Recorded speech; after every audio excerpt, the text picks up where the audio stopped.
Welcome to another episode of Equity Mates, a podcast where we explore what's possible in the world of elections. If you've just joined us for the very first time, a huge welcome to the community. We have a massive episode for you today. My name is Bryce, and as always, I'm joined by my equity buddy, Ren. How are you going? I'm good, Bryce. Very excited for this episode as we continue our election series. In today's episode, we're speaking to the two men who would be treasurer. Well, one man who wants to stay treasurer, Yes. that is the Labor Party's Jim Chalmers. And then challenging him is the Liberal Party's Angus Taylor. Yes, looking forward to this one, Ren. Not often we get to speak to those that are leading the economic policy here in Australia, but we wanted to focus not just on the election here today, but really on what they both see as the long-term vision of Australia. Get us inspired. Get us inspired, that is true. But I also think we need to be mindful that the decisions made about the economy today, or the decisions not made about the economy today, will ripple for decades to come. And so if we think about 2040 or 2050, there's a lot of ambition around what Australia could be or where we want to get Australia to. But those decisions really need to start being made today. And so that's how we wanted to frame both of these conversations. Start with the long term and then bring it back to, well, what does that mean in terms of what policies need to be brought to the election today? Now, we speak to both men in this interview. We don't want to be accused of playing favourites, so we are going to toss a coin to see who goes first. So, Bryce, let's say the Labor Party's heads, Liberal Party's tails. All right. You've got the coin flipping up. I do, and it has come up as heads. Okay, so we're going to start with the Jim. Labor Party, the sitting treasurer. Here is our interview with Jim Chalmers. Jim, welcome to Equity Mates. Oh, thanks, guys, for having me on the podcast. So to kick off today, Jim, what is one thing that you agree with your counterpart on? I think there's pretty broad agreement that we've got a productivity challenge in our economy. I think there are very substantial differences about how we go about addressing that. And we've got differences about how long that productivity challenge has been hanging around. But I think everyone across the major parties in the parliament understands that we've got a productivity problem. And that's why a big part of our agenda is all about getting inflation down, getting real wages up, keeping unemployment low. But a big part of our agenda is trying to turn that productivity challenge around as well. And you do that with technology, with skills, with the energy transformation, trying to harness some of these big changes that we're seeing in our economy so that we're beneficiaries of that. It helps us make our economy more competitive, dynamic and productive. That's a big part of what we do in the Treasury portfolio. Love that. And we're excited to unpack some of those pillars and some of the policies you want to take to the election. But we want to start with the long term and how you see Australia's long-term economic future. So let's pick an out year, 2040, 2050, wherever we want to think. What does Australia's economy look like in the long term? Where does the development come from? Where does the growth come from? What excites you longer term about the economy?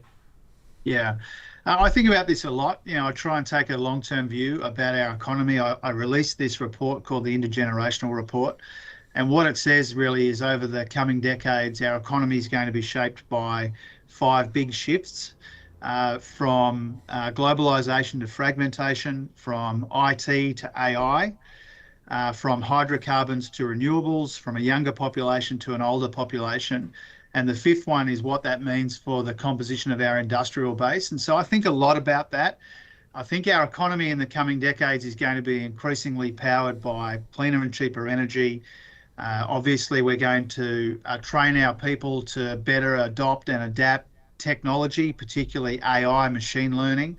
That's going to be a big part of our economy, a huge part, an exciting part of our economy as well.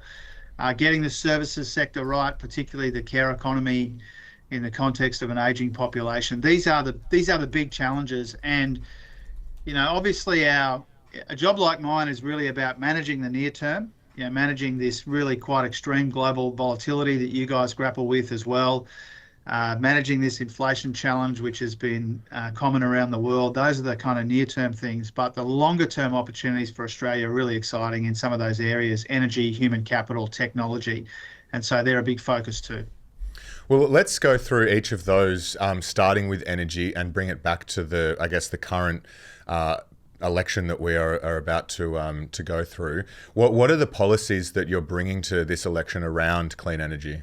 So we've got a big Future Made in Australia agenda, which is about incentivising clean hydrogen, making sure that we make the most of this unbelievable opportunity we've got in critical minerals as a key input into the global net zero transformation.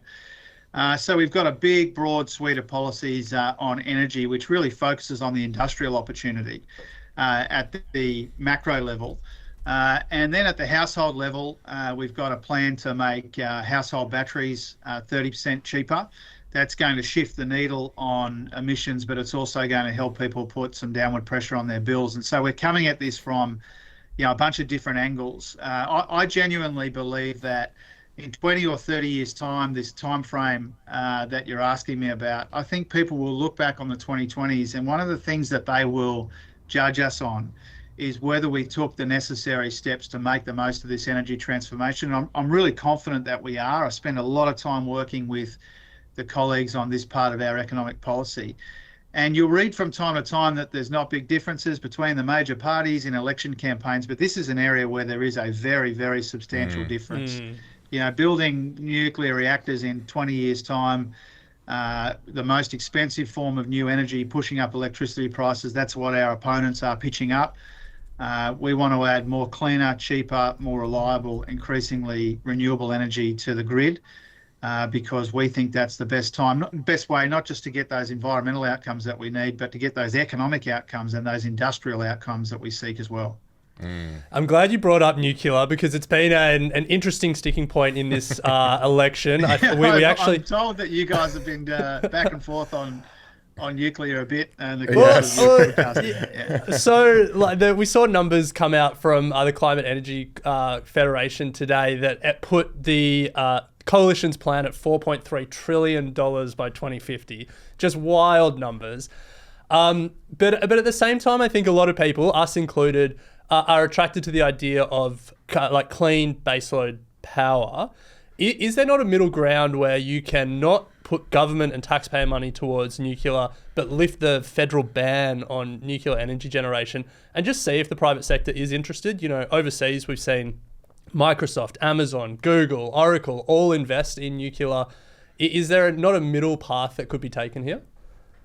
Let me make a couple of points about that. First of all, in other countries where they're investing in nuclear, they don't have our advantages. If the three of us sat down with a blank sheet of paper and wrote out the things that you need to be a renewable energy superpower, you'd basically be describing the Australian opportunity.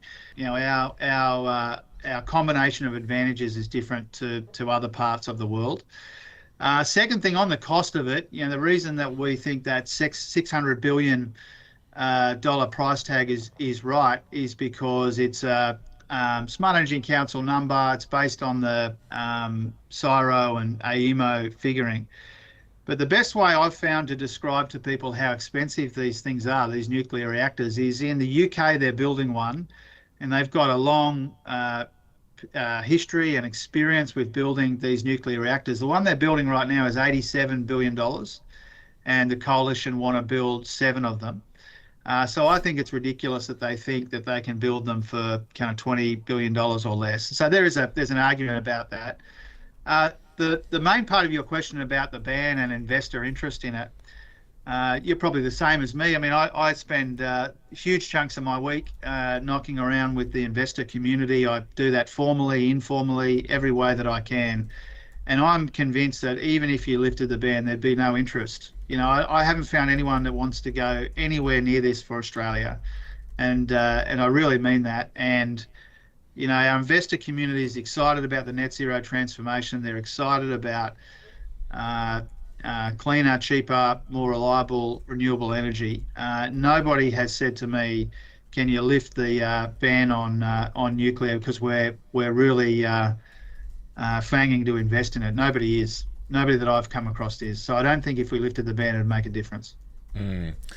Well, Jim, you mentioned AI and technology and aging population. I am conscious of the time we have with you. So maybe if we can just perhaps get a view on what other policies should we be thinking about that you're bringing to the election to help us understand more about your 2040 vision. Yeah. So energy we've covered, big part of the story. AI, we've we're working up with my colleague Ed Husick an AI capability plan. And what we're trying to do there is to say to Australia and Australians, AI is a huge opportunity for Australia, whether it's data centres or in other ways. And so we want to make the most of that opportunity. We want to make sure that we have the capability to do that rather than just focus on the guardrails and the restrictions. That's important, but it's a sliver of the story, not the main part of the story. The main part of the story is the opportunity. So AI capability plan, TAFE and university training in tech so that we can adapt and adopt that technology. Aging, we've put a lot of work into aged care reform. My colleagues Annika Wells and Mark Butler have done a heap of work there. Make it sustainable, make sure that we can afford to provide older Australians with the care that they need and deserve when they're in their older years.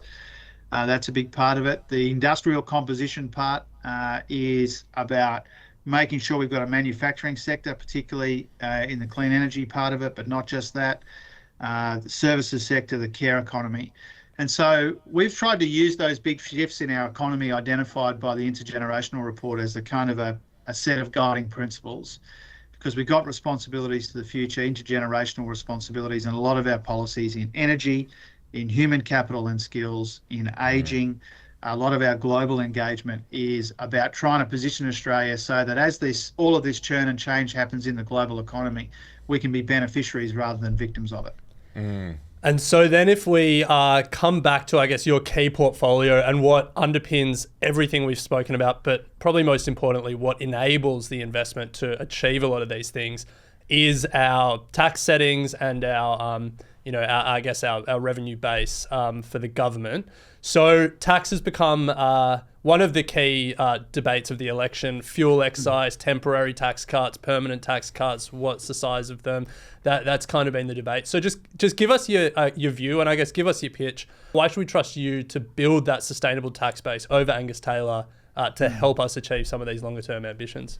Yeah, I think you're right, Alec. It's a big difference between the parties, and the main difference is, for the third time since I've been Treasurer, we're cutting income taxes for all 14 million Australian taxpayers. Our political opponents have said that they'll legislate to increase taxes on those 14 million Australians. That is a really important difference. There are some other tax changes as well. We're reforming, simplifying income taxes with our standard deduction. Our opponents have got some temporary measures, and so there is a lot there. I think it helps to come back to where you started the question, thinking about capital flows and Australia's competitiveness, cutting income taxes 3 times as part of that story, but also to recognise that, in this kind of global scramble for capital, in a world where the Americans are kind of rewriting the rules of the global economy, we think Australia is going to become a more attractive proposition for the world's capital, and we really welcome that. And tax is part of that story, but really when I engage with international investors, as you would, they're really interested in our skills base, our energy base, our industrial base, our resources base, all of that, and what that means for our attractiveness as an investment destination. So one of the things I'm really motivated for a second term, if we can win one on the 3rd of May, is really to help make Australia a more attractive investment destination. The Americans have given us, I think, a big opportunity here. The way that the world is kind of rethinking its supply chains and its arrangements, and it's the way that it directs its capital and makes its capital decisions. And in that, I think Australia is really competitive. Tax is part of it, but all of those other things are important too. Now, Jim, one final question. If you are successful and are re-elected on the 3rd of May, we want to ask how we should judge you. What are the metrics that we should hold you to account for? What would your economic scorecard be? Yeah. Well, I like to think about building on the progress we've made to here. If you look around the world and think about the kind of major dashboard of economic data that every country cares most about. In Australia, we've got inflation down a lot, real wages and incomes are growing again. Unemployment is low, actually the lowest average unemployment of any government in 50 years. We've got the debt down, interest rates have started to come down, growth rebounding in our economy as well. And so those half a dozen or so indicators are really important to us. Those are the things that I focus most on. And really the people-facing parts of that are the parts that matter a great deal to me. Real wages.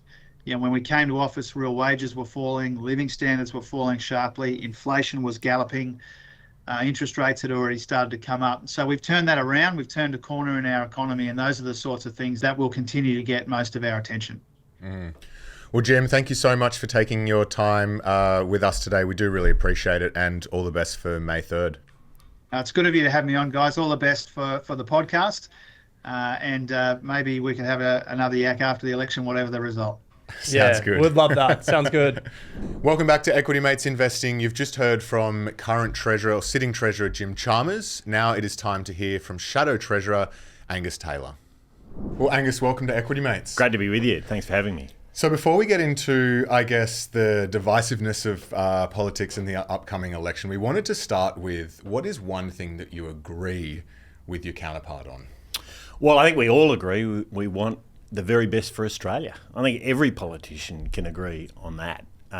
We have different views about how to get there and what a better Australia looks like. And mine is very much around aspiration, opportunity, making sure that people can realise their dreams, and doing it under their own steam. I mean, government can play a role, no doubt about that, but if government is the centrepiece of the community and society, then we've got a problem. It should be enabling. It shouldn't be the answer. And that's our picture, and that's probably where we disagree with the other side of politics to some degree at least. Well, I think that's a good segue into how we want to frame this conversation, which is starting with the sort of long-term vision and then getting into the policies of today that will sort of get us on that journey. So let's start long-term. Let's pick a year in the future, 2045, 2050, whatever it is. What's your long-term vision for Australia's economy? What does it look like at that point? Yeah, so can I say, you mightn't love this answer, but it's my vision is the vision of 27 million Australians. It's not government that should determine what people want from their lives. It should be them. But what that means about government is we've got to be empowering them to do that. We've got to be ensuring they're in a situation where they can realise those dreams, where they can buy and own a home and pay it off, where they can build a business, get into small business in particular, which I think is getting harder for the younger generation and seen as a really high-risk thing to do. We should be empowering that. Now, where they choose to take that is really a matter for them. If I was to step back and guess, I think Australia will continue to be really strong in all the things we've been strong in for a long time. We've got amazing people. We're a really highly educated country. We're an incredibly tolerant country. And that means opportunities come our way. And we've been the lucky country because we've been smart about it. And I think we'll continue to be. That's the vision, is that we make sure that 27 million, it'll be more than that by then, of course, Australians really get those opportunities to go out and realise their dreams. So you mentioned a few things there, like the ability to start a business, entrepreneurship, the ability to buy a house, education. What are some of the key, I guess, policies that you will be bringing to the election that kind of touch on those sort of aspirations and dreams of everyday Australians? Well, we've got to reverse the loss we've had in our standard of living over the last couple of years. I mean, we've gone backwards. It's got harder to buy a home. It's got harder to build a business. It's got harder to get ahead. It's got harder to pay off your mortgage. And people are really labouring under a situation where they're not totally sure what's going on, but they know it's got harder. And we've got to reverse that. That's the first order. Because if we lose hope as a country, if individuals in Australia lose hope about the possibility of owning a home or the possibility of building a business successfully, then we've lost hope in the things that really make Australia the incredible country that it's been to me and to so many for so long. So that does mean making sure government knows its place, that we don't have overzealous regulators, that they're not getting in the way of people getting on with their lives and building their businesses and building their careers. And I think we have seen some of that. I mean, we've seen government spending increasing at a rapid rate in recent years. We've seen more and more aggressive regulation going on around the country. It's very hard to get things approved. It's very hard to get houses built. And we're seeing a construction sector that's got enormously expensive. Anyone listening who's been building a home or renovating a home, you'll see it. It's just everything's got way more expensive. And so we've got to make it easier. We've got to make it easier. And that will be the centrepiece of of what we're doing. And that includes things like being able to access some of your superannuation to buy a home. It means making sure that government is investing in the infrastructure that ensures that developers can build more homes. If we don't get more homes built, we're not going to be able to own more homes. It means making sure small business is not being given a hard time by a rampaging ATO. I mean, and we hear lots of those stories. The ATO has an enormously important role to play in our economy. But its job, like any regulator, should be one where it's not just doing what it has to do, which is raise tax revenue in its case, but also making sure that businesses are in a position where they can succeed. And that's getting the balance right that I think has been wrong in the last couple of years. Well, there's a number of threads to pull on there and a number of policy areas that we want to ask you about. Let's start with entrepreneurship.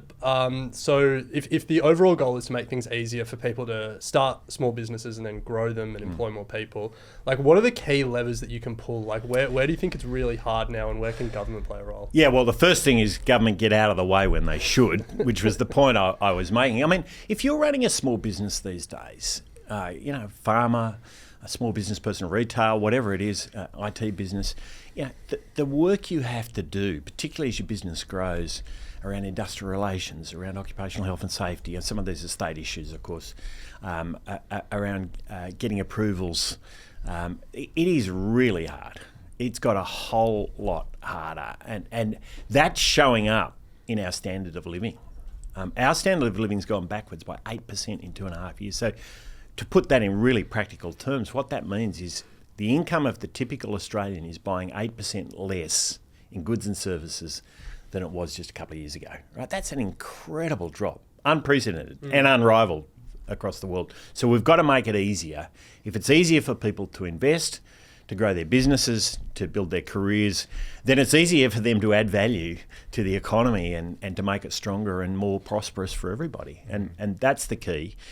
There are other specific levers that we've already announced. I mean, for instance, for small businesses, making it easier or giving them incentives to invest. So accelerated depreciation is really important. What that means is a small business can immediately write off for tax purposes an investment it makes in plant and equipment. And that encourages investment, and investment is the key to building a strong economy. Good investment by business, small and large, is critical, and that, of course, is only possible with financial investors placing their money well, which is important too. One thing that I think a lot of small businesses are talking about a lot, and certainly it's been part of your policy mix in the lead up to the election, is energy prices. Yep. So talk to us about the vision there, and I guess with nuclear as well. Give us the pitch. Yeah, this is a big enabler. I always say there's three really big enabling sectors for our businesses across Australia. Construction, where we've got to get the big rampaging unions that have had links to the criminal underworld. We've got to get that. We've got to make it easier to build things. Financial services, which I've been touching on there, where the regulators have, I think, overreached, and it means it's harder to get a loan and harder to get access to finance than it's been for a long, long time. And then the third one is energy, which is the one you raise. We've got to make it more affordable to run a business that uses energy, and more affordable for households as well. And that means, like, the answer to most problems, if you want to make something more affordable, is you've got to get more supply into the market. You've got to get more supply into the market. In the short term, we'll continue to see people put solar on their roofs, and that's it's a good thing. Knock yourself out, fantastic. But we've also got to have that dispatchable generation that gives balance in the system. In the short term, that's got to be gas. We have to make better use of the incredible natural gas resources we have. We can't shut down our coal generators before we're ready to. And then in time, we need that baseload zero emissions power, which most of the tech sector around the world are embracing like there's no tomorrow. Most developed countries around the world, and that's zero emissions nuclear. And I think that is a really important stake in the ground for longer term, having an energy system that has the reliability and affordability that we so desperately need. And it's a replacement for those coal-fired generators that play an important role in our system, but can't be around forever. Let me follow up on the short term and the long term. Short term gas, if we need more gas, would you think about something like the reserve system in WA to keep more gas onshore and to actually keep prices down? It's a great question. I'd say short term, by the way, is balance, but the balance at the moment needs more gas. Yeah. And balance is the key in energy systems. They don't work unless you have balance. But you're right. to get more gas into the system, we've got to make sure there's more Australian gas working for Australians. And in particular on the East Coast, West Coast, we've got a reservation system, which has not always been easy, but it broadly speaking works pretty well. The East Coast, we haven't, so we've got to find a way of getting more gas into the system, and the key to that is working with the big exporting companies to make sure they're putting enough gas into the system. Now, when I was Energy Minister, we did a lot of that. I worked with them and talked with them all the time. And it was very simple relationship in a sense, which was they always assured me they'd get more gas into the system, and they did, and we had gas prices way lower than they are today, through the time I was Energy Minister. But the quid pro quo was we would help to make sure they could get their developments and approvals that they needed to invest in the gas at the other end. And that's something that like all business people, if you make it easier for them to do what they've got to do, they can deliver to their customers more easily. And that was the approach we took, and it is the approach we'll take again. Mm-hmm. And then long-term nuclear, I think a lot of people see what's happening overseas, and for people that are interested in low-carbon baseload power, it's particularly exciting to see the developments in that space. I guess the question a lot of people have with the coalition policy in Australia is the investment the government would make, because that's the key difference. If you look in America, it's private sector investment. How does the government investment here align with everything you spoke about earlier around private sector driving the outcomes? Well, can I just clarify that may be true largely in America. It's less true if you go to other parts of the world, the UK and France and elsewhere. Sadly, energy at the moment as a sector, not just in Australia, but across much of the world, is one where, for a whole variety of reasons, and we could spend all day debating them, interventions in the past have meant that it's very hard to get any investment to happen in a balanced way without the government being more involved than I would like. That's the reality. I'm a pragmatist about this. What we have to have first and foremost is affordable, reliable power with falling emissions over time. And ultimately that's required it does require now some government intervention. We want it to be as little as possible, and we'll continue to go down that path. But to get the nuclear energy sector going in this country, we're going to have some government involvement. I just don't think there's any other way around it. And it'll build on the work we're doing on nuclear submarines and the important step we've taken there with defence. I just think that strengthens our defence force enormously. We'll build capability, and we can use that in civil capability as well. So Angus, obviously housing is another sort of major aspiration of many Australians. And you mentioned earlier on you're looking at allowing first home buyers to access their super. Is that the tentpole policy for housing? No, it's not the only one. It's an important one, though. I mean, your super is your money, and Australians sometimes hear governments talk about super as though it's their money. It's not. And it's a bizarre situation right now where you can use your superannuation to invest in anybody's home except your own. Well, that just makes no sense to me. So allowing a portion of it to be used for buying your own home, I think, is important. But we've got to get the supply side right too. And we know on the supply side, building up anything at the moment in this country is way too hard. The approvals processes, the involvement, particularly when it comes to apartments, the CFMEU and other unions, the costs have gone through the roof. It takes too long. The building industry is in meltdown. We're seeing huge levels of insolvencies in the industry. We've got to get it back on a good footing. So the supply side needs to be fixed. Right at the heart of that is making sure we're getting the investment in infrastructure necessary to build houses that have access to good transport and all the other infrastructure you need. You've got houses in my electorate that are ready to go, or built in some cases, that don't have water. They're not connected to the water system. I mean, this is just nuts. It's unbelievable. I mean, how did we get to this point? So we've put aside $5 billion, which will be specifically for infrastructure that enables housing to get moving. And unlocking those housing opportunities. We talk to councils across the country about what opportunities they've got that are being held up by lack of infrastructure. There's a lot. We can see we can move a lot of housing very, very fast by opening this up. So this is a big one for us. talked about the demand side, but the supply side is incredibly important. So on housing, the criticism of the super policy is always the New Zealand example, and the idea that New Zealanders could access their KiwiSaver accounts, and it didn't increase rates of home ownership, and it just pushed up prices. How do you think about that potential outcome here in Australia? Yeah, because they had a broken supply side. Like so much of our economy right now, the supply side of much of the New Zealand economy in recent years has been broken, including housing. And if you have demand initiatives, which is making it easier to buy a home, which is what having access to your superannuation account does, you've also got to focus on the supply side. So you've got to do both. If you do both, it's pretty basic economics that if you get your supply side right and people find it easier to buy the thing, then it can all work. And that's the key for me is you've got to do both. They didn't in New Zealand. Yeah. I feel will it be phased though if you guys do it? Because I feel like if you switch the tap on to... No, well, I think we can switch the tap on supply side fast. I mean, I think there's, as I say, there's lots ready to go in my own part of the world. Like they can be built fast. Builders ready to go. We've increasingly got spare capacity in the industry to do it.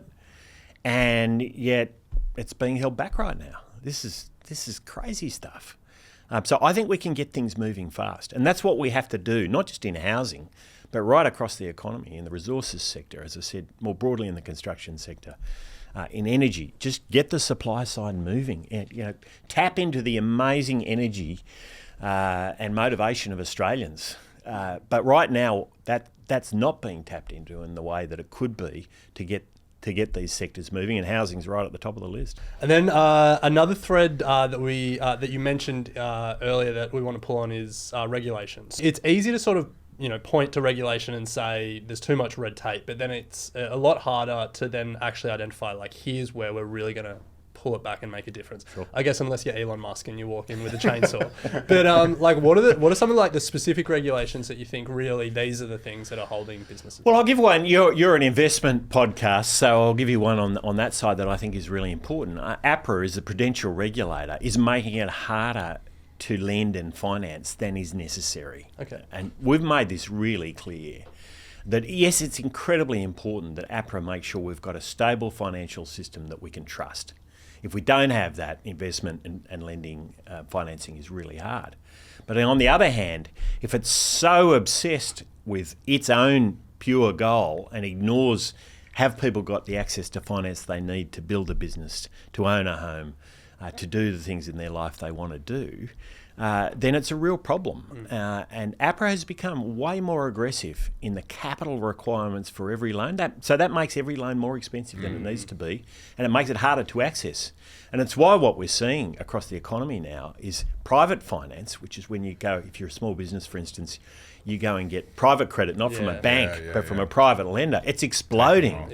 Because what they're doing is they're getting around the heavy-handed regulation we're seeing from APRA. Now, some people think the answer to that is to regulate the hell out of private lending. I say, no. No. Make it easier for everybody to get a loan. And, this is particularly true if you're trying to start a business.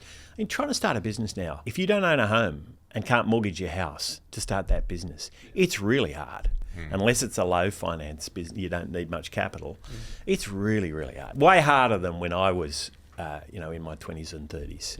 Even owning a business and trying to buy a home is bloody hard. Yeah, exactly. That business, it's going to suck up too much money. And so the regulators, I think, have lost sight of balance in what they do. Yes, there's got to be a stable financial system. Yes, we've got to be able to trust the financial system and make sure that SPIVs, are dealt with properly. But on the other hand, we've got to make it accessible and affordable for people. And right now, that's not true. And I think all of the regulators need to be instructed and guided to make sure they get that balance right. You've set yourself a tough task because on one hand, it's like government policy, which is, black and white, and you can point to regulators or regulations, or you can point to different laws and different levers that you can pull. But on the other hand, it's almost like a spiritual or a vibes shift that you're trying to affect. It's like, you mentioned earlier that you want Australians to have hope and that you want them to then invest in their own businesses for the future. And that is something that is difficult for anyone, really. So how do you think about like that cultural shift that you want to effectuate to really encourage entrepreneurship? Well, I think it's waiting to happen. I think Australians are naturally pretty enterprising and pretty entrepreneurial, but if they're crushed by a bureaucracy, they're not going to be enterprising and entrepreneurial, are they? And I think a lot of Australians feel pretty constrained. I think we've gone through an era where there was this feeling of constraint. A lot of younger Australians I speak to, my kids are aged between sort of 18 and 25. You know, the idea of going into business is really frightening now. And they've watched their parents, you know, I come from a farming family, and they've watched their parents really battle. And so there's been this discouragement. But I think we are a pioneering people. We are an entrepreneurial people. We are enterprising. I mean, you only have to look at new Australians to see that they see the opportunity to start a business in Australia, and they get out there and have a crack. They've come from a very tough background in many cases, but it's waiting to happen, and we've got to tap into it. And I think if we tap into it, we can get that shift, not just a shift in people's behaviour, but in the mindset as well, which is what you're describing. So Angus, if you're successful and win government, what is going to be your economic scorecard? What are the key metrics that you want Ren and I to talk about every day on our podcast? As if you're doing a good job or not. Oh, amazing returns on investment, right? Like we'll get to that. All these people you've had on your show. Get to that. Yeah, but I mean, prosperity is important. You know, prosperity is, if people feel like they can get ahead, they can work hard, and then on the back of that hard work, they can get ahead, then it does make the world a place where there is hope, where there is aspiration. And that's what I really want to see. How do you measure that? I mean, standard of living is really important. If it's going backwards, we're not a country that is used to the idea that the income of the average Australian in real terms has gone backwards by 8% in 2.5 years. That's the worst in the world, by the way, of our peer countries. And we've never seen that before since the data was first collected on this in the 1950s. So, you know, that's when people lose hope. So it's re-establishing that hope and that rising prosperity over time. If there's rising prosperity, there's opportunity. And that's what we want to see, and that's what we want to re-establish.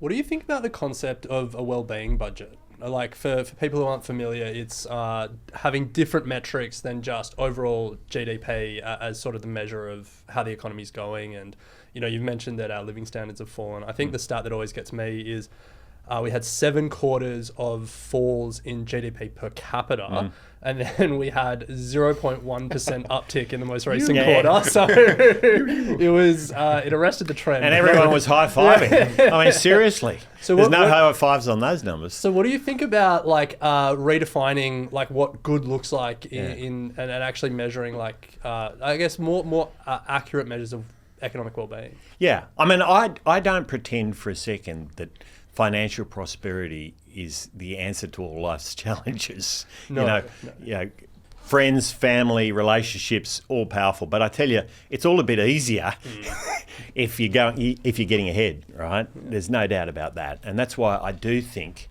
that financial measures are important, economic measures are important. They're not the only measures, but they're really important.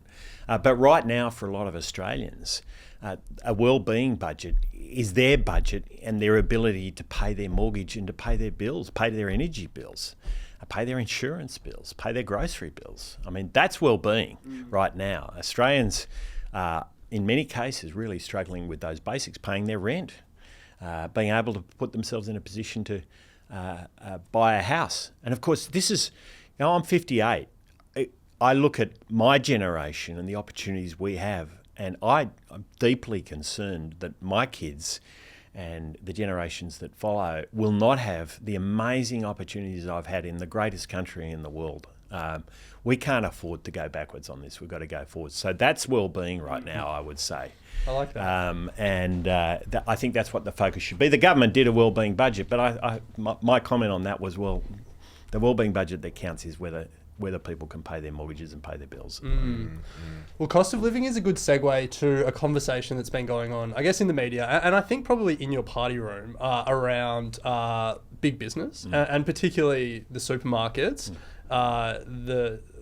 Peter Dutton had that one comment about breaking up insurance companies as well, but I think really the focus of big business and potentially breaking up big business is the supermarkets, or at least more regulation there.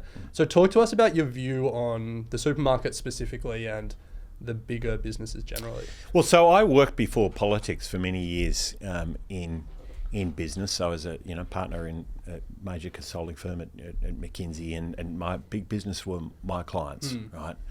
And I think business is always at its best when it's focusing on its core mission, which is to serve customers well, so that the customers love what they're getting from you, and in the process make sure that you can ensure that your employees are well off and your shareholders do okay. I mean, that's the mission of business. Somewhere along the way, we decided that wasn't enough. I mean, I think that's magnificent. I think when a business serves its customers well and the customer walks out buying that good or service and says, wow, that was incredible, and the employee gets a kick out of it and is well paid, and the shareholders get a good return, that's phenomenal. And we should celebrate it every single day. But what started happening is businesses said, no, we've got to do all these other things, and we've got to get involved in political campaigns and the referendum, of course. And so I just think that's not where business should be.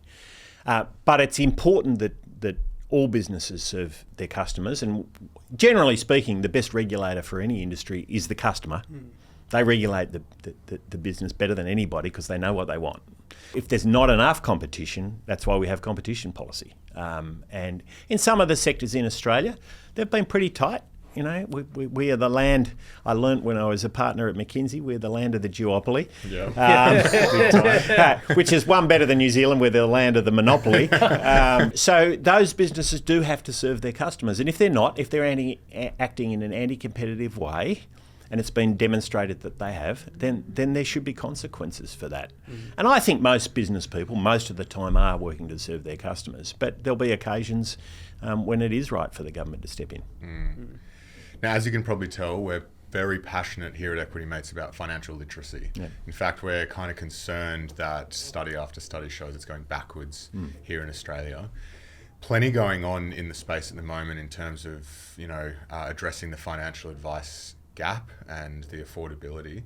What can government do to really address the financial literacy issue in Australia? Yeah, I think it's a really big deal. I'm passionate about it too, because I think if people are financially literate, they can take control of their own circumstances and put themselves in a much better position. Even just basic principles of investment make a really big difference over time. It's very cumulative, of course, as you know. So very powerful forces at work there if you can get it right. So this is why we've pushed very hard in this term, and actually when we were in government, to try to raise the quality of advice in the country. We commissioned a review on this when we were in government, which has been handed down in the last a couple of years ago, which we've been pushing hard to get implemented. And that makes sure the purpose there is to get our advisory sector back on its feet. Yeah. After the Royal Commission, some bad things had happened. It needed to be reformed, but it needs to get back on its feet now and get going. And so there's a whole series of reforms that we're pushing, and we'll continue to push to strengthen the advice sector in this country. I think there can be more done back at the school and university level, at the education level too, and it's something that we're keen to explore ways we can strengthen just learning basic principles. When I was a kid, the Commonwealth Bank, God bless them, gave us the old piggy banks. Yeah. They nailed that. This is the thing. It was. It was good business. Great business. My wife still has a Commonwealth account, and it came from that. But there was something in that about. Put your money in. If you put the money in every week, you know what? Over time, you tracked it. Exactly. Yeah. So I think it's really powerful. Yeah, Dolomites was in schools for 90 years in Australia, and then potentially rightly we got rid of it, but we just didn't replace it with it. Yeah, right. And it's a challenge because it's like the states ultimately are responsible for education, but it feels like there's a big gap now. No, I think this is really important, and we're keen to pursue options on it, and we're open to suggestions, by the way, as well. Get Bryce and I into some schools. We have a challenge. I might get you going there. We have a challenge for you, actually. Imagine an Australia where everyone is so inherently obsessed with the performance of the ASX 200 as they are property. Yeah, right. or the footy. Or the footy. Like if media treated the stock market like they did property, yeah, we wouldn't have Monday morning quarterbacks. We'd have Monday morning stockbrokers, right?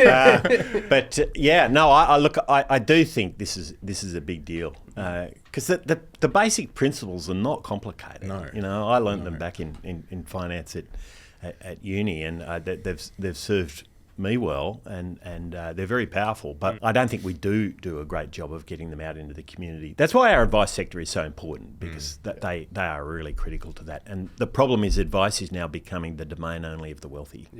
And you know, if you're an investor, you under your own steam, you're not going to start wealthy. The aim is to get wealthy, exactly. but you're not going to start there. So we've got to find a way of building that capability earlier. It's something we're super passionate about, because we, in some ways, this whole business is like a function of the failure of advice regulation in Australia. Like, we shouldn't exist, really. Like, people should be able to go and get low-cost advice and get started, but we exist because they can't. And you're right, you know, it's like the numbers of advisors have halved. And now it seems the debate, since the quality of advice review came down, it seems the debate is like, should it be something that happens within super? And that seems to be potentially how one side of politics is pushing. And then then it's like, or should it be a more wholesale change to the sector? Should we enable digital forms of advice? How do you think about like what changes we can? Well, we're the latter. I mean, unashamedly. Right. I mean, we took the quality of advice review, and whilst that's not necessarily going to be the entire answer, we thought it was a very good start and should be implemented on whole. The process has been controlled by the unions and industry super funds that play an important role, but the truth is they're not the whole financial sector, and we need a broader solution. In particular, I think, you know, if you've got wealth, there's no shortage of people wanting to serve you, to give you advice, and that's fine. The real challenge is when you're building wealth and you're getting started, and you know, if you're just relying on a TikTok finfluencer, get that word right, it can end badly. And so I think that lower cost source of advice, including technology. I mean, technology can play a huge role in this now, and will, I think, play a really big role in the coming years. I mean, you see what's happening in the UK, in Canada, in the US, where the regulation isn't as strict, and the digital forms of advice. Exactly right. So I've seen lots of evidence of this, and I make a point of looking at, you know, what the technology platforms in other countries now, how they're evolving to provide that advice, and it is improving at such a rapid rate. So we have to tap into that, and that'll mean, you know, it doesn't mean you don't have an advisor, by the way. Digital advice will often be best done accompanied with an advisor, but it means an advisor can advise more and faster and more cheaply, cheaper, and so it can be more accessible, and that's what it's got to be. Well, that's music to our ears. Well, I think you're right. Like, the more people can feel positive about their own financial situation and confident in what they're doing, like, it's just an unlock to everything we've just kind of but they also about. take risks then, right? And you know, whilst crazy risks are not what we want to do, that's not what good investment is. But calculated risks are really important in life. But you won't do that unless you have a degree of confidence in yourself and in your situation. And we have to give people that confidence. When you start a business, it is a big leap into a chasm. You know, it feels like that. I've been there, and it's hard, right? So we've got to give people the confidence to get on and do it, and that's really important. Well, and I mean, the benefits go beyond just the economics. It's like once people feel financially secure and they've, you know, got the house and stuff, it's like family formation, having kids, starting a business, as we've mentioned. It's like everything is unlocked by that feeling of security. Exactly right. And you know, just getting started on the investment journey requires a degree of confidence too. You mean I've got to take my money out of my bank account? At least no one can steal it from there. So it does require that level of confidence and some education, which is your point. Well, Angus, we've taken a lot of your time today, and we want to say thank you. And final question that we've been asking in these conversations is just give us the elevator pitch. In, you know, a couple of months, Australians will be going to the polls. Why should they vote for you and the coalition? Well, it's really simple. We can't afford another 3 years like the last 3 years. If you lose 3 years in economic terms, it has a really big impact for a long time. We can't keep doing this. We can't keep going backwards. We've gone backwards too far in just 2.5 years so far, and a bit more time before the election. And I don't want to see Australia continue to go backwards. It is the country of hope. It is a country of aspiration. And I want people to have that confidence to get out there and have a crack. And that's what we stand for. Well, Angus, thank you so much. Good on you. That brings us to the end of today's episode. We want to say a huge thank you to both parties for allowing Jim and Angus to come on. And we hope that you've been able to get a little bit more about the upcoming election and the policies that are important to you to help you decide what to do on May 3rd. Yeah. Now, if you're new to Equity Mates, you've just come across this episode because you're interested in the election and the two treasurers, make sure you subscribe wherever you're watching or listening. We're producing heaps of content here at Equity Mates, all in the aid of making the economy and the stock market accessible for everyone. We've got Equity Mates Investing. We've also got a sister podcast called Get Started Investing. It breaks down all the basics. And if you want a short, sharp summary of the news delivered to your inbox at 6 a.m. every weekday morning, then make sure you subscribe to our daily newsletter. No better way to start the day. That's it. But Bryce, that'll do it for our election series. If you haven't listened to our housing episode with the two housing ministers, go and give it a listen. But we'll be back in your feeds with our regularly scheduled investing program next week. I will say this about investing. Everything you do learn is cumulative. What I learned at 20 is useful.